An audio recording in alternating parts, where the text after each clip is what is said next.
Welcome back to Ignorance is Infinite, the podcast where generations are covered by father and daughter about achieving eventually black wealth. And today's topic is Women's History Month, more Hmm. specifically, Black women's place in women's history and in current day. So, just to be like the dry color commentator, I did have a list of a few people that, me doing my research. And, originally we were doing Black History Month, right? And then it kind of bled into it. When you were doing your part, you were doing you had all women, and I kind of mixed it up. But then I went back and found a bunch of very impactful women. We got Eunice Roberta Hunter Carter. She was like a social worker, first person, black person back in the 30s, prosecuting Lucky Luciano. We got Fannie Lou Hamer. She was an uneducated person who led the civil rights movement back in the 60s. She was invited to speak at the DNC, Democratic National Convention. We got Dr. Lily Mae Carroll Jackson. She was the pioneer of civil rights in terms of nonviolence. So before Martin and all these other people were like, yes, let's do it. Even Gandhi, she was a leader way back when talking about segregation. A couple other people, we got Shirley Chisholm, first congressperson, elected black congressperson. Of course, we got Maya Angelou, Thea Gibson, first person black woman to win Wimbledon. And of course, more recently, we had the movie Hidden Figures. One of the people was Katherine Johnson. She was an NSA mathematician. So a lot that we could look back on it from a historical perspective to be proud of and use that as a jump board toward the future. Yeah, so this month you actually sent me a Variety article, and it was Viola Davis and Stacey Abrams. And if you don't know, Viola Davis is a big award-winning actor, Black, and Stacey Abrams helped turn Georgia blue. She's also a woman of color. How did you even come across the article? Well, we got a subscription. We don't know where it came from, but it comes every week, and sometimes there's two magazines, sometimes they're late. I can't even keep up with them. But Variety has to do with Hollywood and promoting Hollywood and things that are going on. So they pick different topics and what have you, and they were focused on the last couple of articles, the last couple of issues in terms of Black history, now women's history. And I came across this article. It was a cover story of Viola Davis and Yeah. Stacey Abrams. Brain freeze. And I started reading the article, and anytime I come across anything that has to do with women, black women, if I think it's something that could be impactful, I like to send forward it to you, maybe some other people, just to get their opinion about it. There's certain things that I liked about it, and we can go into it. But what was your feel about the article? Unsurprisingly, I disagreed with you. As always, it could be in my nature or, But you sent me the article. You were telling me I have to read it. I have to read it. It's so good. I didn't say it like that, but I wanted you to read it before we started this podcast. So, yeah, you could take it as I was pushing it real hard. So I gave it a read. It's about 5 pages. It's supposed to be like this real raw dialogue between these two powerhouse women, right? I'm like, okay, I'm ready. Like, this is going to be really good. And then they preface the article and they're saying, Viola Davis, Stacey Abrams are going to talk about politics, representation, and an Oscar season like no other. And that whole 5 pages, I'm talking about like multiple columns of conversation on all 5 pages. And it was just like a tennis court of, what are you in the Oscars for? What are you getting nominated for? It was just, this is what I did. This is what I did. And I'm like, where's the politics? Where's the representation? I can count on my hands how many times they actually talked about what they're working on, what they're fighting towards. Well, that is one way to look at it. And as a full-time working mother, young baby in tow, time is of the essence. And sometimes, you may think you've really delved into it. One of the things I definitely missed when I was a regional and I was driving around store to store was the opportunity to read. In these last few years, I'm on a train at least a good solid half an hour. So I get to read whatever I want, whether it's books, articles, and really just get into them. So this article, I kind of started underlining a couple of things because I see it a little bit differently. When I look at things, I look at it with an eye toward, if it reaches me, then what is different about it? You saw it as an advertisement for just 2 movies. That's one way to look at it. But like one of the things that Abrams talked about, and again, just flipping the state of Georgia to blue is no simple task. A state in the South, long history of voter suppression. So that's her gig after she lost the governorship. She focused on that and was successful at it. And it really had to do with voter registration. People don't really understand, or at least some of our people of color, or they don't look at the fact that there are places where they're literally trying to stop people from voting so that they can control the vote. Because whoever leads the vote, everybody can vote, everybody doesn't participate, but the ones that do, whoever's the leader, even if by 1 vote, recount it, they're declared the winner. That can affect a lot of people. So when they tell people, oh, you don't have ID, you don't have this, you don't have that, what she was focused on was saying that is a way that these people are going methodically to stop them, but what can we do about it to change it? Because you need to participate. That's her. Well, that's her work, right? That's what she spends most of her days doing. But We don't know what she spends most of her days doing, but for leading up to that vote, yes. all on that issue. She does a lot of work with voter suppression. I got about 2 sentences, if that, where she actually talks about voter suppression. I want What to is tell me how they are suppressing my votes, how they are suppressing minority voices. Tell me, get down and dirty, nitty gritty. And she didn't do that. And I don't know if it's because it's variety and she's got to be in this cookie. So it's like you almost have to see her documentary that's probably going to get nominated in this Oscar run. Even if it doesn't, it's worth seeing. But she talked about the Confederate flag. Why do you think that was added? Because she's talking about a mentality that's going on and why people are doing what they're doing to suppress the vote. You know, they believe if that side would have won and there was still slavery, that would have been all right. But no, slavery's bad. And okay, but we still, you know, they were our families, generations. We were proud of at least the way they fought, even if they were fighting for the wrong thing. Can we have these symbols? And they don't understand how these symbols hurt so much. Yeah, and when I critiqued the article, it was as if you thought I was attacking Stacey Abrams and Viola Davis. That's no good hustlers. Am I questioning their talent or their impact? But look, even you are not even referencing this variety article. You have to keep taking yourself out into what they're asking. Oh, actually, I'm looking at it. I'm going to the underlying parts, which I didn't send you the underlying parts. Oh, you did? But she talked about how hard it was to flip these states. It wasn't an easy thing. I mean, again, once it happens, people are like, oh, amazing. But even New York, I told your mother, even New York State technically is blue because of New York City. Where you live, surrounding counties, there's a lot of red in New York.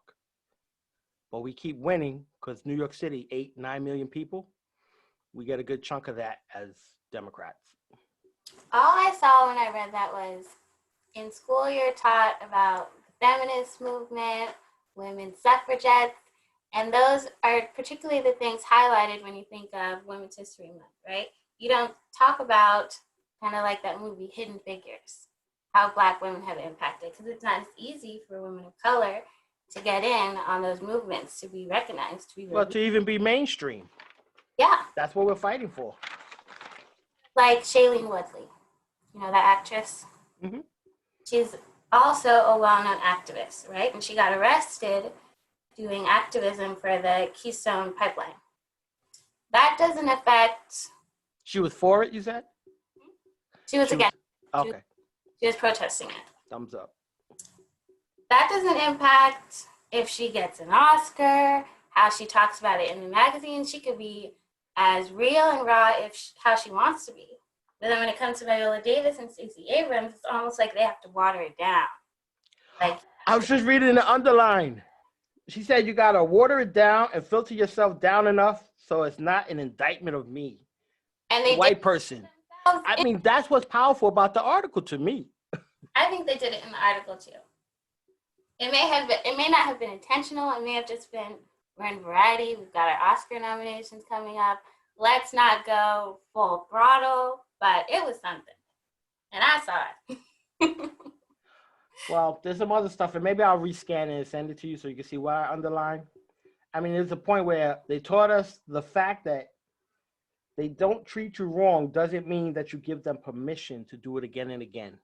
So there's a lot of things going on, and even if you don't win an election or the person you put in doesn't do things exactly how you want them, the fact that you vote is telling them, we're not giving you permission and license to keep doing what you're doing.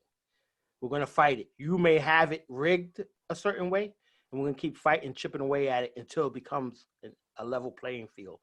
I mean, there's just so much. I mean, I try to flip that to say the fact that when you offer help to like a person in need in the street, a bum asking for change, again, I see a lot of that on the train. It's not for you to give away your limited resources, but it's like an opportunity maybe to say, how can I teach you to fish instead of giving you a fish? Because once you learn to fish, you can fend for yourself. Now, most of them, I don't want to hear that right now. Just give me 50 cents. Give me something right now. Okay, so it's about the bigger picture. All the people of color looking at the bigger picture, doing the work. Do you think it's like that saying you have to be twice as good just to like get on the map, just to get recognized in history and be revered? You got to be twice as good, as neat. You can't have any scandals. I view it, at least my perspective and personal experience, when I reach the level of regional manager. Again, I'm in a company where there's 50 regional managers, 2 Black, 1 Dominican. So very tiny percentage. You're talking about 6%. And I felt in that position, even as a manager prior, I had to be like almost flawless. And I attempted not to be perfect. It kind of helped me understand that premise of striving toward excellence, but not trying to be perfect and living with the results. And that's how I started to say the process rewards me, because then I stop worrying about other people. If the results are there, this is a meritocracy. A lot of times they're going to give you things. They're going to say, here, oh, yeah, this is good. And they're going to promote you. And other people have to perform that way to keep breaking that group. I had an opportunity, at least in my region with 20 stores, to hire a bunch of Black, Latino managers, men, women. So I'm was developing a pool that if they're following some of the things that I'm trying to show them, they would have that same opportunity too. And then we can have more and more and get that percentage from 6 to 25, 1 out of 4. Okay. So that's the goal. Go ahead. So in the managers that you've hired, and then the people that were on your same playing field, the other regional managers. Okay, there's a low level of minority men, Black men in particular. How was that comparable to Black women, or were there even lower Black women? Well, at the time, there was no Black female regional manager. I hear now there is one. So the 2 Black guys were shimmied out, and 1 Black woman is a regional, but that's neither here or there. There were a lot of females that were managers. And again, if you look at the terrain, I don't mean any female, I mean Black females. Well, there were Black female managers. I think Malcolm X says the Black woman is the most disrespected person in America. She's got to fight for those opportunities the most. Right. And again, I didn't watch the whole movie Fences, but there's a scene that they kept playing. Viola won an Academy for that too, where Denzel was talking about how he has to go to work every day and this hard and give up his dreams. And when he finished his soliloquy, his little monologue and his anger and pain, she went in. Well, if you're going through that, I'm right behind you every day, even more invisible, trying to, stick with you. And now you want to act different with me? And yes, there's the challenge. It's like, well, you just brought up something a little while ago about they want to teach something in schools, 5-year-olds, about non-gender, non-specific, rainbows, this. Mr. Potato Head is no longer Mr. Potato Head. It's just Potato Head, stuff like that. It's almost like, well, we're just getting there as Black people, people of color, And already they want to jump and make sure LBT, the alphabets, whatever you want to call them, are all getting the same rights too at the same time. And it's like, whoa, whoa, whoa. Let us establish something before you just like jump. So it's kind of, there is a pecking order. It's always been that way when you try to climb a meritocracy, that you got to put your time in and wait your turn and this, that, and the other. Obama jumped that. He was just so eloquent. He jumped Hillary, and then Hillary just never recovered because she never became president. Eloquent, the word. The way he spoke at the 2004 National Convention? Yes. A little bit watered down. Well, that's your word. What was Audrey? Again, these articles are starting to come to me, and I'm starting to see them, and I'll be the first to admit I'm a thief. I steal little bits and pieces. I don't say them my own. If I remember something, I'm going to give credit to it. But then I put that all together to build up what it is that I'm trying to help do. So one article was saying, yeah, there's 40 million black people in America. There's 40 million different black people in America. There's no one way. So you could say watered down, centrist, this, that, and the other. If they're doing something that's helping people and contributing in a positive way, then you take from that. If you feel it's not enough, then you build an organization, you build your lighthouse, and you say, we need more. This is why. This is what we have. This is where we're at. We need more. So then when I start talking about these other groups, you hear the president now talking about, yes, they should be equal to. We need more. Reparations, we need land. We need them to give us a company that we manufacture things. We hire our own people. We're the president, executives, people on the floor, and we're contributing in our own communities, whatever we want to call them. We'll call them Tulsa, because that's where Black Wall Street started before the white people burned it down. Viola was talking about briefly, and I mean briefly, in that Variety article. She brought up. Talked about representation, and she was saying oftentimes she was pigeonholed into this stereotypical black female roles. And that could apply to any black activism in general. Why when a black person enters activism, do they only have to be, okay, I'm fighting against racism, or any ... all in the racial spectrum, as opposed to, I'm working towards saving the... That's the low hanging fruit. That's the big one, right? But she made a great point too, because I'm older than you, so I watch a lot of TV movies. I listen to actresses as they age, and they say, well, we started our own production companies so that we can start finding material and making our own things. So Pretty Little Fires Everywhere, Big Little Lies, are all things that, Reese Witherspoons and Jennifer Aniston's started creating their own stuff. They weren't getting the parts they wanted, so they found the material. Viola did the same thing. Her and her husband put together a production company. And it's like, she's a 55-year-old, dark-skinned black woman. You think there's a bunch of roles for her, no matter her talent? So yeah, there's some people that are gonna say, here's some work, I wanna work with you. And there's other ones that her and her husband are sourcing the material. They read a book. Let me go buy the rights to make this and put together a team and make it. And that's the beauty of it. What she's doing is laying a foundation to help others, to help herself. And you can't knock that, or you shouldn't knock it. You can do whatever you want. It's your opinion, but you have to acknowledge the good and stop worrying about the negative. Oh, it's a piece just to watch. Yes, go watch, support their movie. And then let them know, because we had a discussion about movies, right? And I was saying how, the One Night in Miami, Judas and the Black Messiah, and even Ma Rainey, Black Bottom. I haven't finished any of them yet. I started them all, but they're sometimes a chore to finish watching, because it's not usually what appeals to me. I have to slog through and get to the brilliance of it. Wow. It may not be the thing that I go run to the movie theater to see, but in the quiet of my home on a slow day, I finally sit down and be like, oh my God, this was brilliant. But then that goes to the question, why doesn't that appeal to you? That's like when I talk to my husband, Christian, and he'll be like, oh, I listen to this rap song, but I don't like Kendrick Lamar. I don't like J. Cole. Like, they're just so boring. They only rap about issues that the black community is.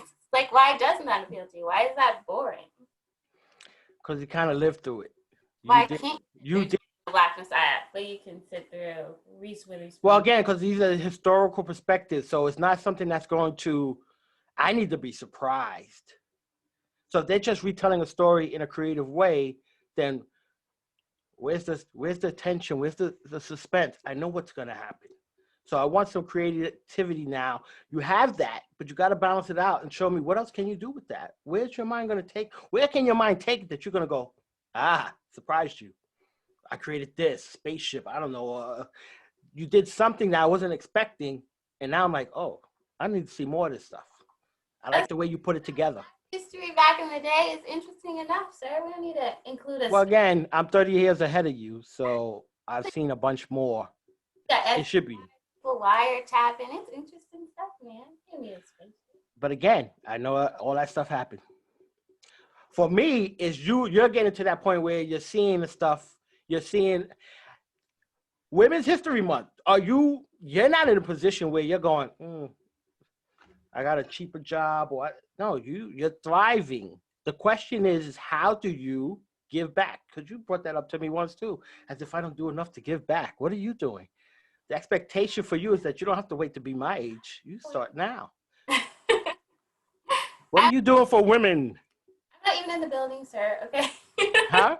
I haven't even gotten on the elevator yet. Oh, you're definitely on the elevator. On the elevator. You're on a different elevator. That's the whole point. A lot of these buildings are so tall. One elevator takes you to the 30th floor. You get off. The other elevator starts at the 30th, takes you to the.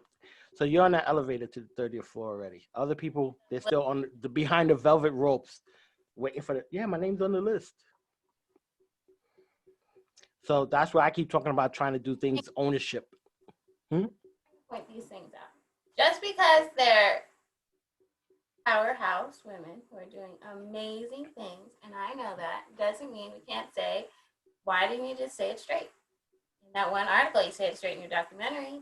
You say it straight when you're in charge of your own role. Why don't you say it? But how do you know? You haven't seen that stuff. You're assuming. Viola Davis. You're speculating. She has moments where she's real and raw and says it all, and this was not one of them. Well, you don't always do that. You got to be different. You're not real and raw when you're like on Zoom with meetings and you don't want to show yourself. Ha! She was in a specific article formed just for her and Stacey Gabriel. Well, it was a magazine saying, we want to interview you two. We can't bring you together because of COVID. We're going to have a Zoom thing. And we want you two to talk. And that's what they did. Have you read it? And Did you read after my critique? Did I read your critique? Or did you read the story again after my critique? That's usually when you start paying attention. And you're like, yeah, they really But are. I tell you, I pay attention from the beginning. I think you wrote one time in high school, I reviewed a movie that I didn't see. It was published in the school newspaper. I just knew it was the same old stuff. That sounds like you. But in hindsight, that sounds like something you would do. Wow. Damning. It's all good. It's all good. So, I mean, there's a lot out there. There's a lot to be proud of. Black History Month, Women's History Month. It's like we got back-to-back months. We have to start looking at silver linings and the positives. And then you have to start looking forward toward, how you're going to influence your daughter or undo the things that I'm going to program her to do. So we're going to talk about Pop. the next few weeks. Huh? That's what we're going to talk about in the next few weeks. Well, those things that we'll talk about, but at the same time, what were the other notes you had written down? Or you went through them all? I said it all again.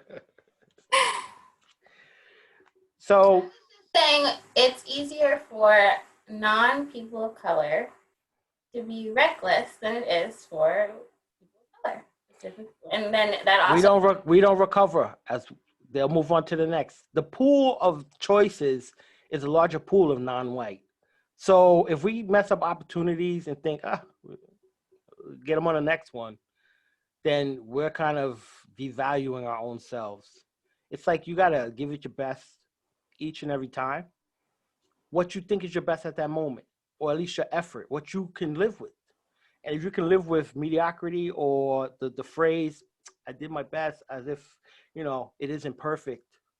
No one's asking you to be perfect. People are asking you to show yourself in a way that is non-threatening to them. There's so many ways that can go. It could be threatening, like, oh, I'm imposing because I have this opportunity and I should be more, or I should have affirmative action, blah, blah, blah. Or it's, no, I want us to share. I want us to open up. I want to see some of your culture. I want you to see some of mine. And now we can have conversations that are of substance, but at the same time, we can still work together. And you can see I have ideas and creativities, and I have a rhythm and a routine that we'll both grow from it. I don't know. That phrase is a lot to unpack. Which phrase? You said non-threatening. People of color could be seen as threatening even when they're not doing anything. Well, I mean, we could take shades. There's Shades of Gray, right? The movie. We could do Shades of Black, and you think, well, black is just one color. It's black. Well, now, when you're talking about people, right? I mean, what do you experience as a woman? What makes you so proud to be a woman right now? Woman of color. What are you seeing or feeling? What do you mean? What I mean, Out there than ever. What makes you special, in your opinion? Black girl magic. What does that mean? That just sounds like a advertisement. No, it's just highlighting that we've got the magic, and it's time we start using it. And now we are. See, we still have a long way to go.